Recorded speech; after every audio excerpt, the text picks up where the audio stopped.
એ ખોટું છે. ખાલી ગળ્યું ખાવાથી ડાયાબિટીસ આવે. બરાબર છે. જેને આપણે સુગર કહીએ. તો ખરેખર ડાયાબિટીસ જે છે, લોકો એવું કહે છે કે વધુ ગળ્યું ખાવાથી થાય છે. તો ખરેખર એ સાચી વાત છે? એવું વિચારો કે ગળ્યું ખાવ તો જ ડાયાબિટીસ આવે, એવું નથી. કેમ કે ગળ્યું ખાવાથી ખાલી કાર્બોહાઈડ્રેટ નથી વધતું. તમે તેલ છે, વધુ પડતું ઘઉં છે, વધુ પડતું બેકરી પ્રોડક્ટ છે, પેસ્ટ્રી છે, આ બધી વસ્તુ તમે વધુ ખાવ તો કાર્બોહાઈડ્રેટ વધે.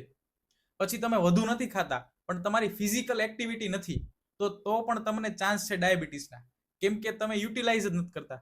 ફેટ એક્સ્ટ્રા બધું જમા થાય છે અને ઇન્સ્યુલિન રેઝિસ્ટન્ટ થઈ જાય છે. એટલે ઇન્સ્યુલિન છે ને એ કાર્બોહાઈડ્રેટને ડાયજેસ્ટ કરવા માટે સક્ષમ જ નથી રહેતો, વીક પડી જાય છે. ઓકે. તો આવા બધા કેસ છે એની અંદર ડાયાબિટીસ આવે. એટલે એ ખોટું છે ખાલી ગળ્યું ખાવાથી ડાયાબિટીસ આવે. બરાબર છે. હવે વાત રહી કે ભાઈ ડાયાબિટીસ જેમને આવી ગયું છે તો એમને દવા બંધ થઈ શકે કે નહીં? યસ. તો એમને દવા બંધ થઈ શકે.